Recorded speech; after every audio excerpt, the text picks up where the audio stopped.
say good morning and welcome to Koikimedia, bringing the world closer to your doorsteps. Okay, gbogbo alẹ́ kan sí pé a tún kábọ̀ sórí platform wa tí a ti fi educate àwọn èèyàn wa, and as we say all the time, self-determination is not a crime, and that's the reason why we're doing what we're doing. It's not a crime. Support Koikimedia and its team.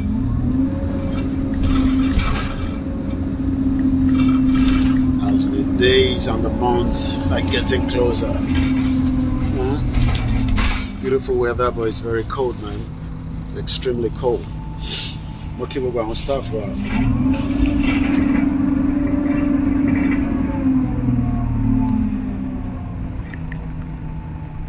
Nightingale Road. We're getting closer on a daily basis. For your safety, please cross the cycle lane with caution. Ready. Cross the cycle lane with caution. Happy weekend, happy weekend. Saying you know okay, you know, should have done the blower. And I hope you're enjoying Ramadan and enjoying the Lent. How I thank that way. Okay, we'll go and see. Two phones, la finish broadcast. You can see them, you can see yourself. Phone mejeji. Area, two phones. The beauty of technology is that you just turn on your phone and your life. Can you see that? Need anything more than internet on your phone. Intervene defeat the Nigeria government again. Intervene support international community. Àwọn òfin ní kankan ṣe pẹ̀lú Nigeria. Mo kí Professor Adebanji Akintoye, Babalalu Barika, the man that saw tomorrow. Mo kí Dr. Chief Sunday Gowo, mo kí Kayode Emola, mo kí Baba wa George Ajala, mo kí Ajagun, mo kí gbogbo àwọn ìfẹ́lódùn, mo kí àwọn àwòrò ṣàṣà, mo kí àwọn Iron Lady, mo kí Yorùbá ni mí, mo kí gbogbo groups láìyọ ẹnìkankan sílẹ̀, mo kí gbogbo ìlànà ọmọ Oòduà. We move. We move on a daily basis, and we will defeat the country that was created by Britain on behalf of the indigenous people. Moki Ilana Modua, America, Moki Global Directorate, even though we are not a young Jew. Moki Bagani Adams. Moti Basi fún Ibala Roy. I'm sure we ìròyìn Koikimedia àti kan lára ayé pati wọn. Ondo State Governor mo kí ẹ Dàpọ̀ Abíọ́dún Sanwó-Okú dancing senator ẹ̀rí kíkùn ẹ̀ ṣe rí bẹ́ẹ̀bẹ́ẹ̀. Mo kí ti Kwara, mo kí Kogi, olódó àwọn olórí burúkú. Mo kí ti Ọ̀yọ́ State Ṣèyí Mákindé, engineer Ṣèyí Mákindé, criminal politicians. Wọ́n pa àwọn èèyàn ní Bódìjà, kò san compensation fún gbogbo àwọn tí ilé wọn bàjẹ́. Olórí burúkú ṣé bọ́ ṣe ń ṣe láàbùrọ̀d ni, ṣé nígbà tí wọ́n lọ gbé láàbùrọ̀ Ṣèyí Mákindé ṣé wọ́n kì í san compensation? Mo kẹ́yìn tèmi, ṣé o ti share program àbó ti share? Good morning. Èmi náà ni. Èmi ò ní iṣẹ́ méjì, iṣẹ́ kan tèmi gbà lélẹ́yìí. Ká máa polongo Yorùbá nation lójoojúmọ́, ká máa pè é sínú ọkọ̀ ìgbàlà, àbí mo kí gbogbo ẹni tẹ́ wà ní United Kingdom, a kú òtútù yìí o, òtútù yìí ó kọjá bẹ́ẹ̀. But we have to do what we have to do. mo kí ẹ̀yin tẹ́ wà ní homeland. Mr. Ramon àwọn nìkan ló kí mi, gbogbo àwọn tó kù ò kí mi. Ẹ kàn wò mí bí ẹran rírẹ̀ sí, máa bá gbogbo yín jà o. Ṣé ẹ nífẹ̀ẹ́ mi ni? Kò ní bàjẹ́ fún yín. Mr. Ramon King àwọn nìkan ló kí mi, èyí tó kù ò kí mi. Mo kí Shakiru, mo kí Kọ́mẹ́ṣọlá kò gbọ́dọ̀ kú, mo kí gbogbo ọmọ Yorùbá. Yorùbá nation kì í ṣe politics o. Àwọn kan ní ká lọ ṣe politics, wọ́n ní politics la máa fi. Báwo lẹ ṣe fẹ́ defeat Tinubu criminal? Báwo lẹ ṣe fẹ́ defeat ẹ̀?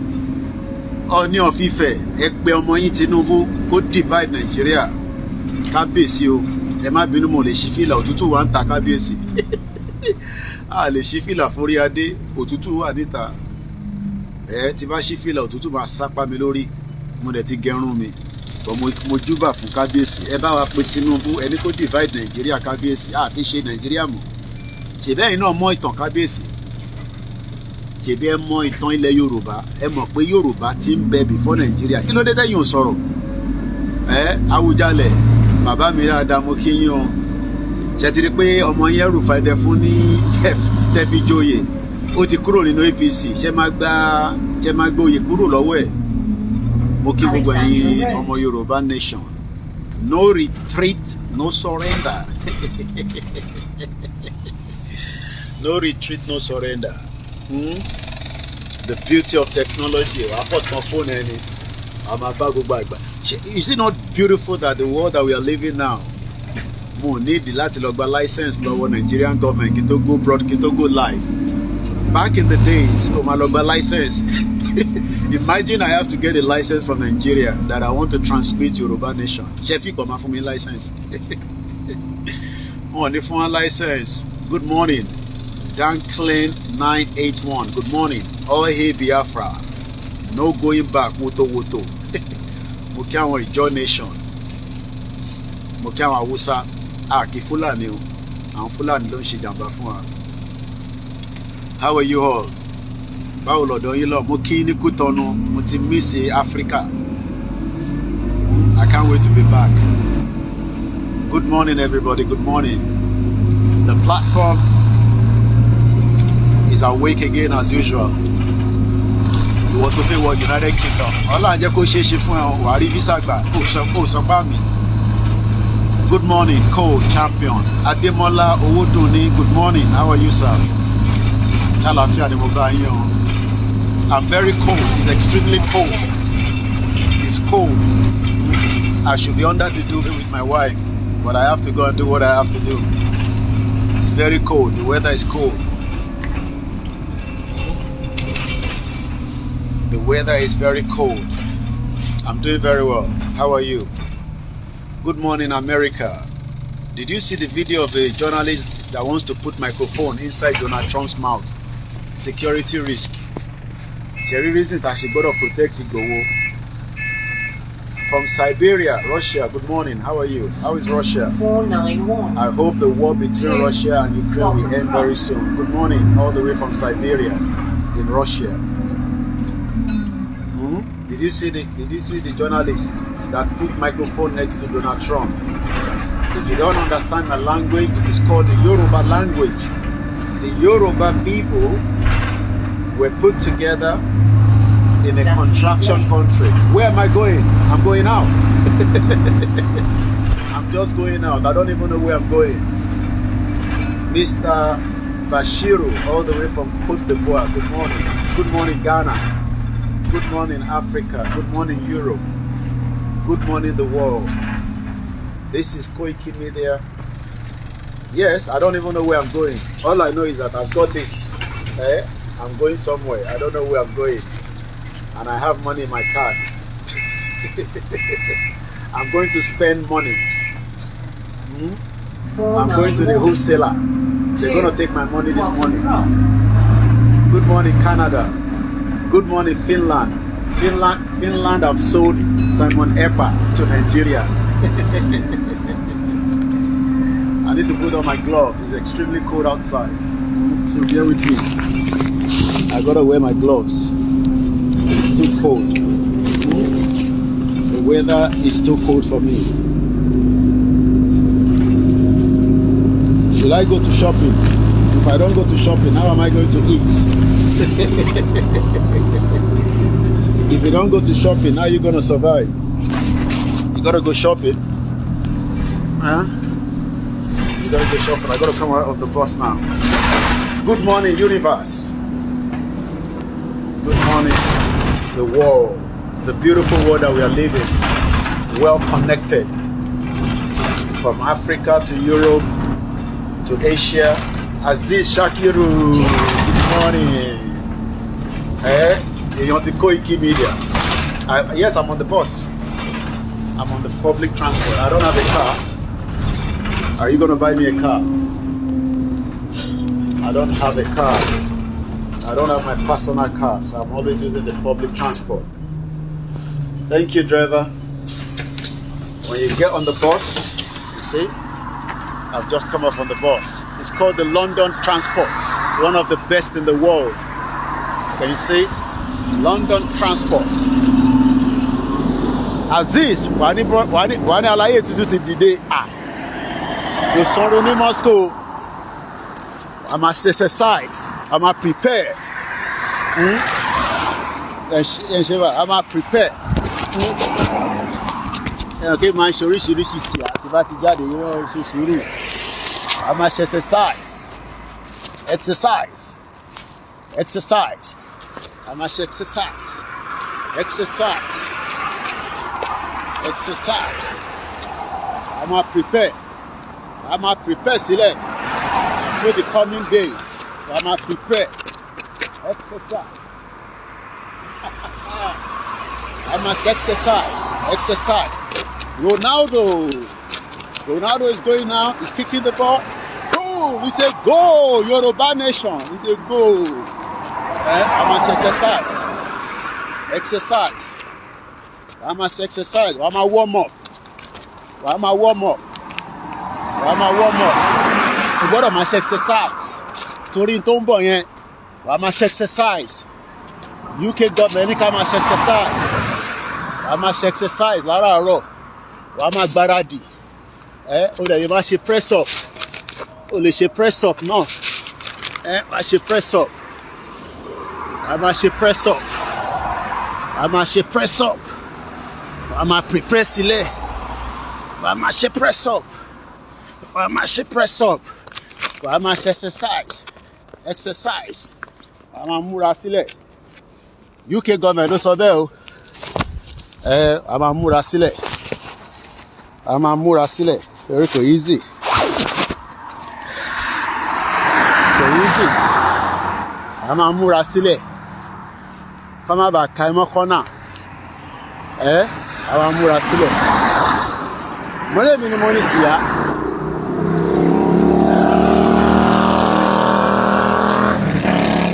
A máa jẹ́ kí blood ẹ̀ kó máa pump. O gbọ́dọ̀ fit. Ẹni tó bá fit kò lè gbé labroad. O gbọ́dọ̀ fit. Mo kí ẹ̀yin wa o. Good morning, universe. Abroad ló ń pe bíbá yìí. A sì nínú Africa mọ̀, ìyàtọ̀ wà. Tó bá wà labroad, a máa wọ jacket. Thank you so much, co-champman. Good morning, my Biafra people. Nigerians. Nigeria no go work yo. The zoo. Nigeria created by Britain to put Yoruba people against Igbo people, against Hausa people, against Ijaw people. It will never work. Nigeria no go work. If you like, pray. It no go work. It no go work. Go support Biafra. Break up Nigeria, Tinubu. Tinubu said we should look it out his face. Tinubu, I'm looking in your face. Tinubu, how many times I call you? Tinubu, divide Nigeria. Divide Nigeria now before it is too late. Tinubu, divide Nigeria. It's not working. Divide Nigeria. President Bola Tinubu Divide the shit old country called Nigeria that Britain created for their own economic purpose. Yes, divide Nigeria. Divide Nigeria. Divide Nigeria. Mr. Najimu, good morning. Mo kẹ́yìn tẹ́ wà ní Sango. Mo kẹ́yìn tẹ́ wà ní border. Mo kẹ́yìn tẹ́ wà ní Togo. Mo kẹ́yìn tẹ́ wà ní Libya. Ajani Ajala. Mo kẹ́yìn ti Badagry. Bukola. Mo kẹ́yìn ti Yewa Abdulsalam. Abdulsalam máa pè mí bàtẹ́ pé Ọlọ́run ló ní kò ń ṣọbìnrin. Tó bá yẹ pé Abdulsalam yẹn ó lè pè mí ní 300 times a day, but for good purpose. Ara ń kan gbogbo wọn burúkú. Ó bá máa pè mí láti Yewa ni. Ẹ̀gbọ́n mi àwa ti ṣe tán o. Ẹ̀gbọ́n mi àwa ti ready o. Tẹ́ bá ti ló ti yá àwọn ti Yewa. Mo kí yín ẹ̀yin ti fọ̀. Ọbásanjọ́ divide Nigeria. Dangote divide Nigeria. BUA divide Nigeria. We can still do business together. But if I don't divide Nigeria, I don't know what's going to happen. No? It means something new. Divide Nigeria now. The unity of Nigeria is not working. Moki Prophet Mayowa. Moki Prophet Shegun Adebayo. Prophet Tibetan. Prophet Nasirullah. Prophet Ezekiel. And my good prophet, the man of God, King Leo. All the true man of God. Not the fake one that is talking about one Nigeria. The fake one's talking about one Nigeria. The shit old country. Divide Nigeria now. It's for the interest of everybody. Ẹ sọ fún Tinubu pé kó divide Nigeria. Mo kí ẹ Olóyè Igboho ṣá. Bàbá náà ti wà ní òtútù báyìí. Chai! Imagine a man that lived his own life. He now has to live in Germany in a cold weather because he was expelled away from his homeland. Who is the person we're talking about? That is Sunday Igboho. Igboho was chased out of Nigeria by the criminals because he was saying, stop killing my people. Stop killing my people. Igboho said, stop killing my people. That was his offense. That was Igboho's offense. And today, after 3 years, my throat don't dry you. And I don't carry water. Divide Nigeria. The shit old country. A country that hates its citizens so much, it cannot provide the basic things of life. Nigeria cannot provide you water. Nigeria cannot provide you security. Nigeria cannot provide you welfare. Nigeria cannot provide you security. What has Nigeria provided for you? Nothing. Moki Bishop Adeshina Ruba. Moki the YSDM finance team. Moki Kayode Emola. Kayode Emola. Let me put my phone like this. Look at the weather. Oju ọ̀run tó yẹfò. We don't need to have a country called Nigeria. We can have Yoruba nation. We can have Biafra nation. You can see. Don't let any criminal international organization like IMF, World Bank tell you, no, we don't need any nation. You can go and do Nigeria. No. Mr. Abiodun Mokinsa, Mokin Lekiti, Mokin Londo. Look at it. You can see the world. You can see it. You can see the bird. Oju Eyete Yofo. We can have our own country just like Britain, England, just like the Welsh people, the Scottish people. Moke Adeleke Sode, Mokini Gogbo Ibarakba, Moke Intimwa Kakiri. Remember to support Koikimedia, bringing the world closer to your doorstep. Koikimedia, you bringing the world closer to your doorstep. They never sabi bang bang. Shadoju ọ̀run bó ṣe tóbi. Do not be deceived that Nigeria is going to war. Nigeria was not designed to work. They did not design Nigeria to work. Nigeria was designed to fail by Britain. Britain designed Nigeria to fail. Yes, many of the British citizens are living a better life with a British passport. And Yoruba people are suffering with a Nigerian passport.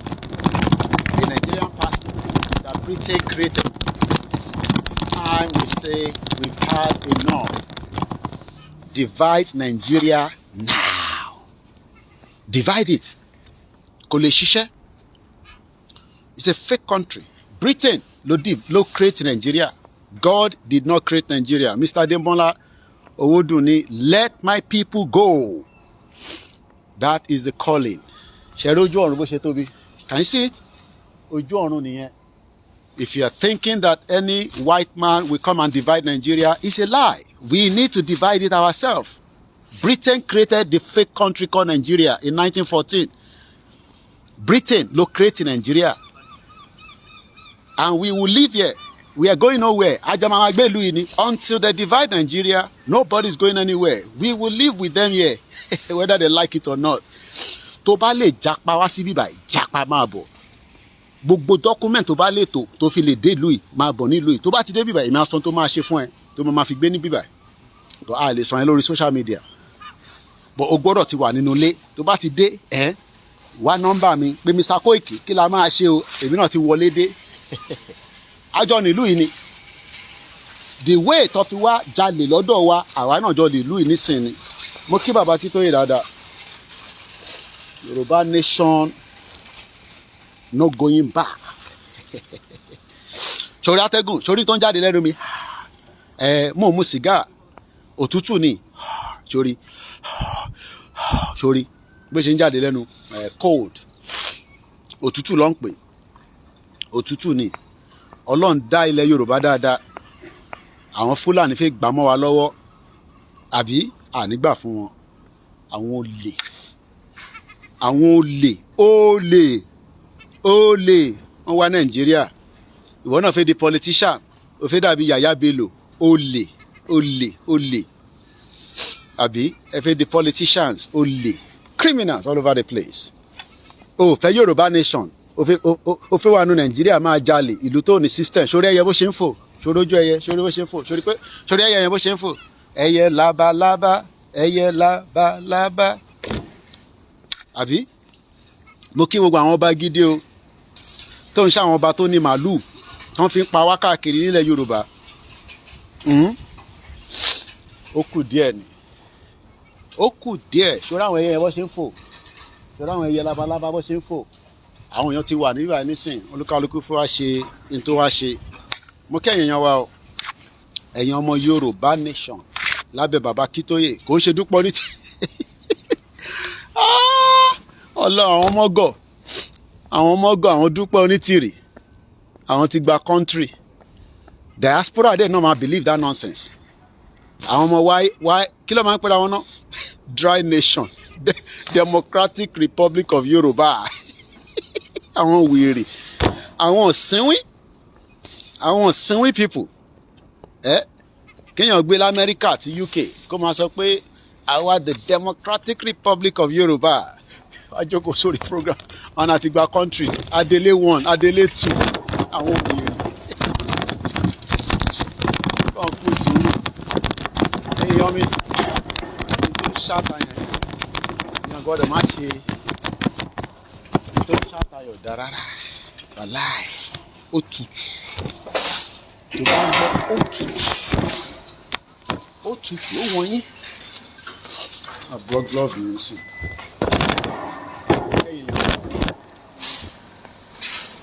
Mo tún dáadáa àṣeyọrí la máa ṣe ní ṣàṣetì láyé wa àṣeyọrí la máa ṣe.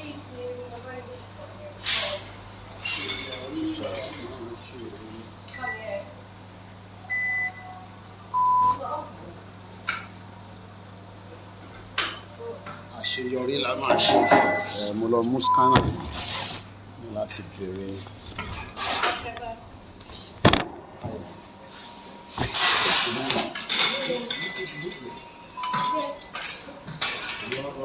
You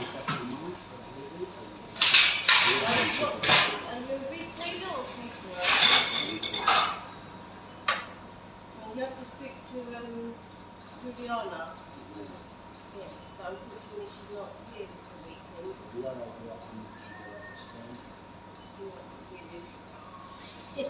Thank you so much. That's the cup, that's not mine. It's not yours. All right then. Thank you so much. Thank you. Bye. Bye. Yorùbá nation. Bàbá mi Ṣógùnyì. Ọlọ́run bá ń wà pẹ̀lú yín. Ọwọ́ yín mo máa ń rí ní gbogbo ìgbà. Tẹ́ bá ti retire, àjọ máa lọ sílẹ̀ Yorùbá ni. Ẹ bá mi train gbogbo àwọn tó yẹ kó ṣiṣẹ́ lọ́spítù. I need òyìnbó kankan tó máa wá train wa. Koiki, don't forget to see in London before you travel. Ẹ pè mí. I would love to see you as well. Ẹ pè mí. Kọ́mọ́ mọ̀ pé ẹni nǹkan tó dáa tẹ́ fẹ́ advice mi. Kò dẹ̀ ń sọ̀rọ̀ orí phone. So a lè pàdé. Ṣèbẹ́ ẹni nọ́mbà mi sà. Because a fẹ́ padà ní kíákíá o. Ẹni tó bá dẹ̀ fẹ́ jẹ́ kákọ̀ sáré jọ sọ̀rọ̀ ẹ pè mí. Mo ní time o. Tí bá ti drop àwọn ọmọ sí school mo lè sáré yọjú sí yín àbí nírọ̀lẹ́ àbí ní weekend. So ẹ pè mí sà. Ẹ pè mí. Àwọn ọmọ òdùwà kí ló tún ṣẹlẹ̀ báyìí. Ẹ má bínú ẹ̀yin tẹ́ wà lórí YouTube mo ń bọ̀. Hello. Hello, Dad. Yes. When you coming back, you get the sandwich. Let me come back. I don't think they're open yet. Okay, I'm already in the store. I'll get the lemon. All right, see you soon. Love you. Bye. Okay. Ẹ jẹ́ fún yín nọ́mbà mi. Ẹ má bínú ẹ̀yin tẹ́ wà lórí YouTube. Ẹ mú nọ́mbà mi sà. +44 74 +44 74 940 50979. Ẹ jẹ́ kí n tútù pè lẹ́ǹkan sí. Báwo mo tẹ́ ṣe lè type nǹkan sí bíbáyìí. Àwọn staff mi dẹ̀ ṣe ń sùn. Ṣé get nọ́mbà yẹn sà? Kíyàn kan bá mi type nọ́mbà yẹn sórí orí Facebook. +44 74 050979. Or ẹ lè send email sí mi. Email méjì. Ìkan wà straightforward. info@koikimedia.com. Tẹ́ bá send email yẹn, ẹ send nọ́mbà yín sínú ẹ̀. Màá pè yín tí bá ti ṣe program yìí tán. Tó bá yẹ pé ẹ lọ síbi iṣẹ́. Or musakalam@yahoo.com. So ara àwọn shopping tá a gbọ́dọ̀ ṣe sílẹ̀ ká tó lọ lélẹ̀ nísìn. Mo gbọ́dọ̀ ràn ìyàwó mi lọ́wọ́ kí n tó sá lọ padà. I'm sure pé ọmọ Yorùbá nation ní fẹ́ kí ìyàwó mi lé mi kúrò nílé náà. So mo gbọ́dọ̀ wá ṣe gbogbo shopping sílẹ̀ as much as I can. info@koikimedia.com +44 75 940 50979. So, or Musa Kalam. Musa Kalam here is MUSAKALAM @gmail.com. Ara intern ṣe fún wa náà ni a fi oyè yín ká má fi gbẹnu sọ̀rọ̀. Àwa tá níṣẹ́ báyìí. Ẹ jọ̀ọ́ support o. We gbọ́dọ̀ ṣe shopping 2 months. Johnny tèmi fẹ́ rìn nísìn likely 2 months. La fẹ́ fi rìnrìn àjò yẹn. Ọlọ́run fún gbogbo wa ṣe àní ṣàṣetì. So ẹ tètè support mi èèyàn wa ká ra ticket. Ìyàwó mi gan ti ń sọ pé alpha mo náà ti rówó ticket o. Ó ní Ọlọ́run máa ṣe. Mo ní bẹ́ẹ̀ ni. Mo ṣáà lè ní kí mọ́mísí mi tó wá sanwó ticket mi lọ nísìn again. So èèyàn wa àwa ti ready láti lọ fọwọ́ kún bàbá Kítóyè. A lè fi bàbá yẹn sílẹ̀, bàbá 90 years old. Ẹ dàgbà pé mo ò níṣẹ́ lọ́wọ́. So mo bẹ̀ yín èèyàn wa ẹ tètè support mi. So mo gbọ́dọ̀ ṣe gbogbo shopping. So because bàbá Kítóyè ò lè máa dá ṣe kinní yẹn nìkan 90 years old kò possible. Ẹ ṣé gan ni. So nọ́mbà mi nìyẹn. So tẹ́ bá mo ń bẹ̀ yín tẹ́ wà lórí YouTube.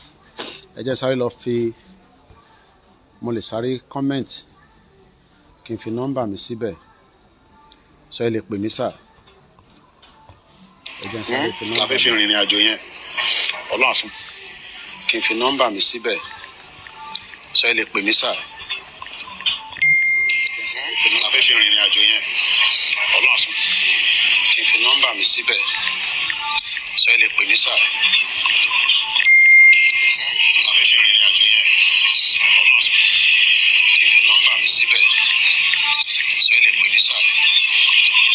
Mo ti fi sínú section kan ẹjẹ tó lọ fi sí the other one. So mo kí wúwo ẹ̀yin wa ẹ ṣé gan ni mo dúpẹ́ Ọlọ́run dẹ̀ ní dójú tì wá. Right wa là ń jà fún àwọ̀ ọ̀tẹ̀ a nífẹ̀ẹ́ Tinubu gan àtẹ̀ bá Tinubu. Nọ́mbà mi síbẹ̀ sọ ẹ lè pè mí sáà. Ẹjẹ ń type nọ́mbà mi. Right wa là ń jà fún àwọ̀ ọ̀tẹ̀ a nífẹ̀ẹ́ Tinubu gan àtẹ̀ bá Tinubu. Nọ́mbà mi síbẹ̀. Right wa là ń jà fún àwọ̀ ọ̀tẹ̀ a nífẹ̀ẹ́ Tinubu gan àtẹ̀ bá Tinubu. Ok tẹ́ bá ti ṣe tán níbi iṣẹ́ nọ́mbà mi nìyẹn òun ni mo send sí orí comment section yẹn +44 70 +44 75 94 05 0979 mo kí ìyàwó Ọdún Ọlá Bello bẹ́ẹ̀ ni Ọlọ́run ló ń ṣe ìkún ṣàwà tàlàwà àwọn ọmọ yín wọ́n ti jẹ sweet and sour sauce tí mo rà méjì ni mo rà kí n tó lọ wọ́n ti jẹ tán ǹjẹ́ mo ní ra mẹ́rin báyìí ká tó lọ báyìí but àríra mẹ́rin straight akànmọ́ ara ẹyọ kan nísìn omi yẹn tẹ̀ ní major issue cause ìyàwó mi náà òun struggle gan pẹ̀lú ọ̀rọ̀ omi yẹn so mo ní láti make sure pé wọ́n ní enough omi nílé kí n tó lọ mo kí gbogbo èèyàn wa so ẹ ti get number tẹ́yìn bá ti ṣe tán ẹ pè mí anytime ẹ kàn pè mí gbogbo ẹni tẹ́lẹ̀ tí ń try láti get mi náà pé Koiki kí ló ṣẹlẹ̀ à ń pè ọ́ ògbé kọ́ọ̀lù wa táwọn bá tẹ̀ lówó ta fi fún ẹ bí àwọn èèyàn a fi bẹ́ẹ̀ sọ̀rọ̀ náà ni ẹ má bínú sí mi ẹ mọ̀ pé ìjọ Saturday náà la ṣe land ó ṣe pé 1 week ni ìjọ Tuesday a lọ fún burial ìjọ Monday èmi náà ní assignment kan tó wà important tí mo sáré lọ yanjú ẹ mọ̀ pé ìlú yìí o máa láwọn kankan tí ó pending so mo lọ sort it out níjọ Monday ìjọ Wednesday I was reflecting the death of my mother's friend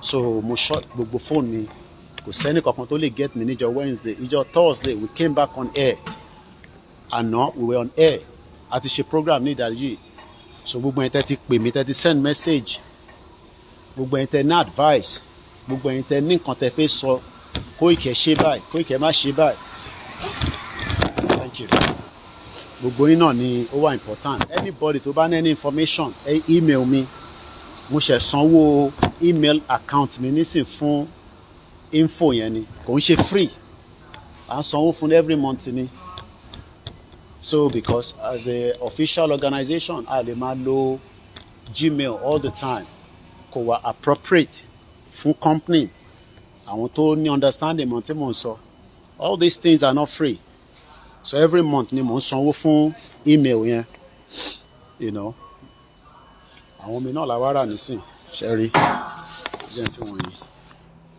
èyí tí mo wá rà lélẹ̀ so nísìn mo gbọ́dọ̀ ra enough sílé kó tó di pé mo máa travel again mo gbọ́dọ̀ ra enough láti fi support ìyàwó mi because ẹ mọ̀ kò easy fún obìnrin nìkan láti máa ṣe gbogbo wàhálà yẹn tó mọ̀ wá sílé sọ̀kọ̀ ra àwọn ọ̀dà díẹ̀ nísìn àti lówó díẹ̀ àti wá gbé díẹ̀ sí jẹ́ kí ìgbẹ̀yìn tó ń support ọ̀la àbámbò yìí láṣìírí so ẹ̀jẹ̀ má gbàgbé ẹ jẹ́ ká support ẹwà ọ̀ràn míyàn owó ló máa fi ṣe gbogbo tá a fi ṣe yìí ó wà very very important.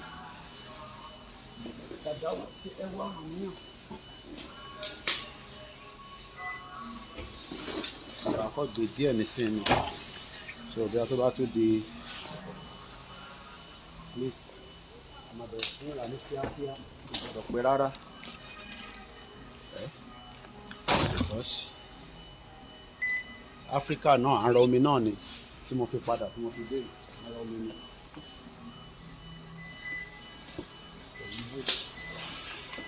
We have to do what we have to do. So ó ti di 47 nísìn so lè di díẹ̀ sí àwọn kan máa mọ omi tap nílùú èkó but àwọn kan kì í mú so kò ṣe gbogbo ẹ̀ ló máa mọ omi tap kò ṣe pé yàn lè mọ omi tap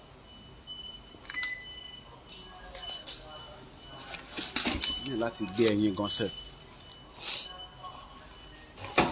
So àdúrà wa ó ti gbà. Mo kí gbogbo ẹ̀yin tẹ́ ń ṣiṣẹ́ ní NHS.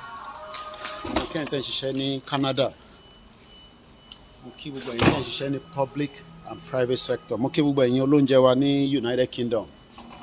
Ẹ lọ gbẹ̀yìn. So mo kí gbogbo yín o. Mo kí ìyá Sìlá, mo kí ní Peckham, mo kí ní Dustin, mo kí ní Lucian, mo kí gbogbo àwọn retailers tó ń ṣiṣẹ́. If Nigeria was working, most of them would be producing their product from Nigeria. America ní sí wọ́n struggle pẹ̀lú ẹyin after tí Trump ti wọlé pẹ̀lú tariff òun àti Canada. Wọ́n dẹ̀ ní Canada ló máa ń supply ẹyin púpọ̀ lọ sí America. Now Trump ti ń bẹ àwọn èèyàn ní Europe tó bá jẹ́ pé Nigeria ń ṣiṣẹ́ dáadáa ní gbogbo ẹ̀yin tẹ́ jẹ́ farmers tẹ́ jẹ́ poultry ẹ máa supply ẹyin lọ sí America báyìí ni. Wọ́n ní ẹyin ti di bí gold l'America báyìí. Àwọn tó wà l'America lè confirm ẹ̀. Ẹyin so egg òun lélẹ̀. So mo máa gbé pálí kan nísìn ṣẹ̀rẹ̀ tó ń tà £11.70. So mo máa gbé pálí kan. So America nísìn wọ́n ní ẹyin ó ti di gold. So ṣẹ̀rí tó bá jẹ́ pé Nigeria ń ṣiṣẹ́ ni àwa la máa supply ẹyin lọ sí America. So all these things is the reason why we are saying we can't live in denial. Mo kí gbogbo ẹ̀yin midwife, mo kí gbogbo àwọn babaláwo, mo kí àwọn pastors. So ẹ̀jẹ̀ fáwọn ọ̀nà wa jẹ́ àfi Nigeria sílẹ̀ fún ìtàkùn tó fẹ́ ọ̀pá wọn.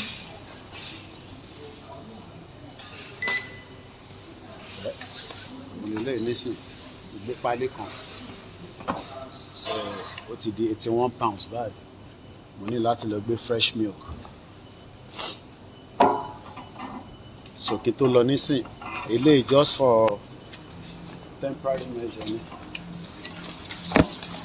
Gbogbo àwọn retailers àwọn tó ní restaurant gbogbo wọn ti dé bíbáyìí láàárọ̀ yìí lókàlùkù wá ṣe shopping.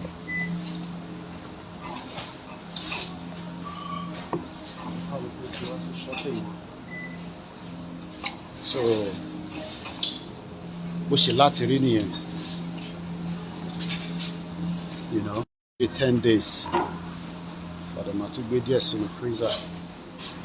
Kò dẹ̀ ń sí kò sí tax lórí milk. You know, some tax lórí milk. So ẹ má bínú network yẹn. Òun ló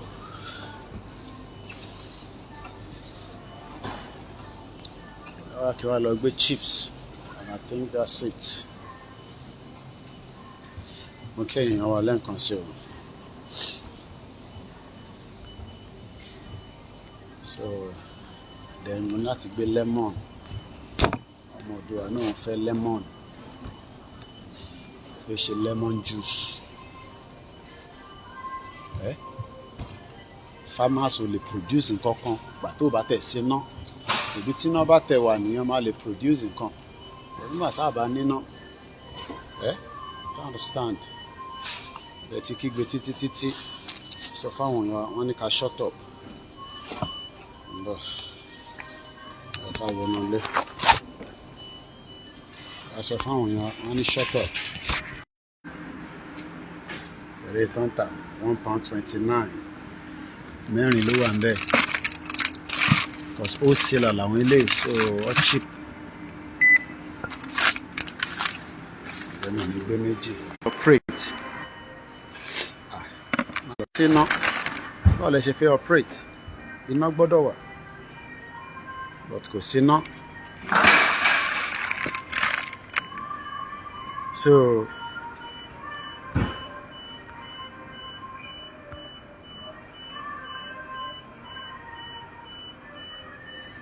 iná gbọ́dọ̀ wà. Tó bá ti sí iná, ìlú tó bá ti ní electricity kò sí bẹ́ẹ̀ ṣe fẹ́ survive. Ó máa hard gan ni, kò ń ṣe tẹnu. Ó máa extremely hard. ìlú tó bá ti ní iná ó máa hard gan. So ẹ̀yin èèyàn wa ẹ jẹ́ kí end the broadcast yẹn so kí lè focus. So àdúrà wa gbà àníṣe lásán àdélẹ̀ lérí láṣẹ Èdùmàrè. Mo kí gbogbo èèyàn wa o. Once again, let my people go. Nigeria is not working. Tinubu, divide it now. Have a very great weekend ahead. God bless us. God bless you. Bye for now.